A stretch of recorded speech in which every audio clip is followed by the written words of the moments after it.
السلام علیکم کتونکو ماسټر شاه سوار ما نن راغلی ما بیا دوباره د ډاکټر صاحب خواله چې د دې مرکې زما په خپل هم ډېرې زیاتې خوښېږي او ورسره زما کتونکي چې کوم دي هغې هم ډېر زیات خوښوي. نو نن به د دوی سره په مختلفو موضوع باندې زه خبرې کوم. چېرته ځئ ما موږ سره اوسئ. السلام علیکم. وعلیکم السلام. مننه ستاسو شهسوار بھائی چې موږ له ټیم راکړو. ستاسو یو جهان مننه. ډاکټر صاحب ستاسو شاعري چې کومه ده، ستاسو شعر چې کوم دی، په دې کې یو ډېر زیات عجیبه غونډه کې سبق پروت دی چې کوم خلک پې پوهېږي د هغې لپاره ډېر لوی سبق وي. دا راته ووایه په خپل کلي علاقه کې یا په خپل خاندان کې د کوم چا نه متاثره شوی چې په هغې باندې څه لیکل کړي؟ یاره جی او بالکل ما په دې خپلو ادب کې چې کوم دی نو زما په علاقه کې په دوو کسانو باندې لیکل کړي دي چې هغې کې هغه یو چې کوم دی الله دې قبر د ګلونو ډکي، هغه اوس مرحوم دی وفات شوی دی، او دویم چې کوم دی د هغه ژوندی دی چې ګلشاد خان نامې ده، اوس هم ژوندی دی. دې دوو کسانو ما لیکل کړي. نو که هغه لیکل هغه اشعار زموږ د کتونکو ته وړاندې کړي نو ستاسو به ډېره مهرباني. یاره جی دا زما یو د تره زوی و، ډېر یو توریالی یو نر سړی و، یو بهادر سړی و چې د ټول باجوړ کې ټولو خلکو په هر کلي کوڅه کې پېژندلو، او ډېر د کار سړی و. خو بس له بده مرغه هغه اوس په دنیا کې ژوند نه کوي، چې نامه یې عبدالقیوم خان و او د کوثر اوسېدونکی و. د هغه متعلق ما یو څو خبرې کړۍ لیکلې وي داسې مختصر غوندې چې زما قام لره ښایست و زما کلی پرې آباد و، زما قام لره ښایست و زما کلی پرې آباد و، او دې چم کې یو سړی و د قیوم په نامه ښاد و، دې چم کې یو سړی و د قیوم په نامه ښاد، او مرحوم دې الله وبخي په قبر دې ګلونه شي، مرحوم دې الله وبخي په قبر دې ګلونه شي، او ورک زما د کلي دي دا بازې شان سرونه شي. ورک زما د کلي دی د بعضې شان سرونه شي. ډېر زبردست، ډېر ښکلی. د دې نه علاوه چې تاسو کوم شخصیت یاد کو چې ګلشاد خان نومې دی، په هغې باندې تاسو څه لیکل کړي؟ یاره جي ګلشاد خان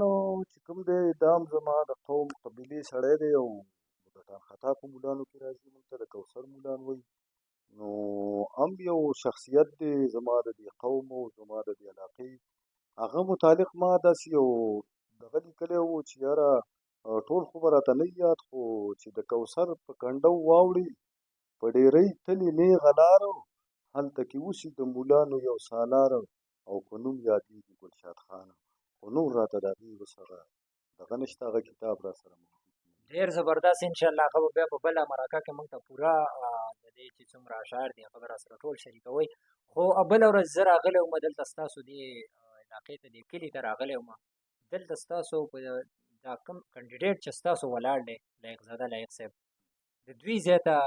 ګلظفر صاحب راغلی و چې هغه څه معجزه وه چې زموږ دا کتونکي وګوري چې هغې څه وجه کېدی شو. یاره جي خو زه تا ته دومره ووایم که نه چې ګلظفر دغه ځي ته رسېدلی دی، نو هم په خپل سوچ او په یو فکر باندې دغه ځي ته رسېدلی،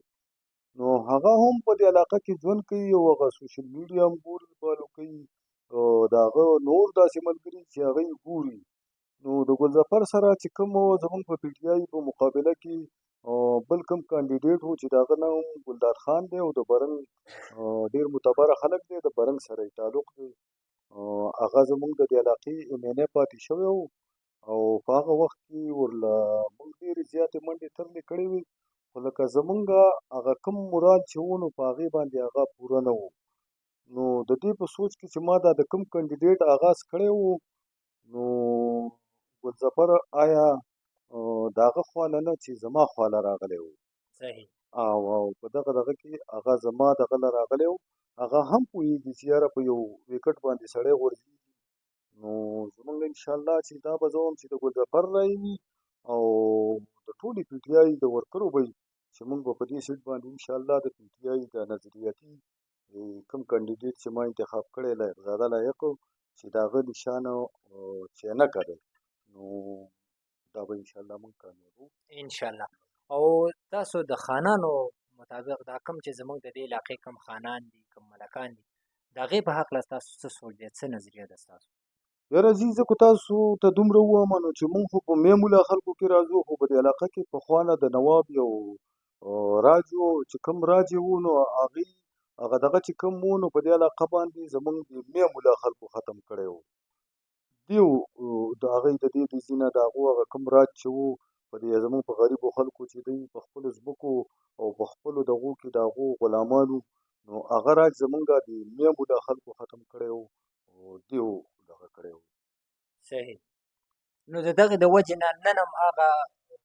ملکان خانان چې کوم دي هغې زموږ په هغه وینه باندې زموږ په هغه دا کوم ژوند چې موږ دلته کوم کوو په دې باندې سیاست کوي نن سبا د هغې په هکله باندې ستاسو څه سوچ دی؟ یاره جي زه خو تا ته دومره ووایم چې یاره زه تا ته وایم چې د دیو دا راج زمونږ دې خلکو ختم کړی و نو زه هم د هغو بچی یم او د هغو د نسل نه یم. زما هم دا دغه دی چې یاره زه د خاني ځم او د ملکې ځم او د دیو خلاف یم په دې وجه باندې چې دیو کې جبر دی او دوی کله هم زمونږ د غریبو خلکو اواز هلته کې نشي اوچتولی. دوی حالانکې و زمونږ او ستاسو په دې علاقه کې بله یو پارټي ده چې د جماعت اسلامي په نوم یې پیژني چې هغوی په موږ باندې په نوي رنګ کې یو افشار بیرته لاګو کوي چې په هغې کې میرټ نشته او هغوی خان او ملک له د هغه پارټۍ هغه اقتدار ورکړی دی او په موږ باندې په نوي رنګ کې بیرته هغه افشار چې کوم دپاره موږ جدوجهد کوو او موږ د دې علاقې نه هغه ختم کړی دی اوس یې راباندې په نوي رنګ کې دغه کوي. نو په دې وجه هم زه د خان او د ملک چې کوم دی خلاف یم او د دغه پارټۍ مو سره خلاف یم. صحیح. ډاکټر صاحب خبرې هم ډېرې خوږې دي او مرکه زموږ اوږدېږي روانه ده. په اخره کې به زما کتونکو ته کوم څو یو شارټ غونډه کې غزلې که یو شعر دوی هغه راسره شریک کړي او هغې نه بعد به بیا پیغام ورکوئ زما کتونکو ته د عام ولس ته کوم چې د پي ټي آی کینډیډیټس دي هغې دپاره او د پي ټي آی چې کوم ورکرز دي د هغې دپاره کوم ووټرز دي ستاسو خپل د هغې دپاره به یو خصوصي پیغام ورکوئ. نو د ټول نړومبی راسره یو څو اشعار. یاره زه خو داسې روماني شعرونه ډېر نه وم او د هغې نه د زما شاعري چې کوم دی اوټ ده خو تقریبا په 2006 کې ما یو څو ټکي لیکلي وو هغه به درته ووایم چې نن مې ای ملګرو څه ناشنا سترګې لیدلي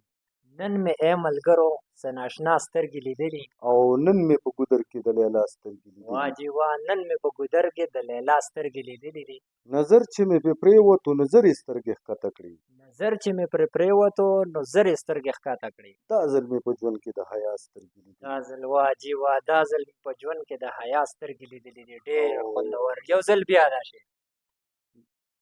نن مې ای ملګرو څه ناشنا سترګې لیدلي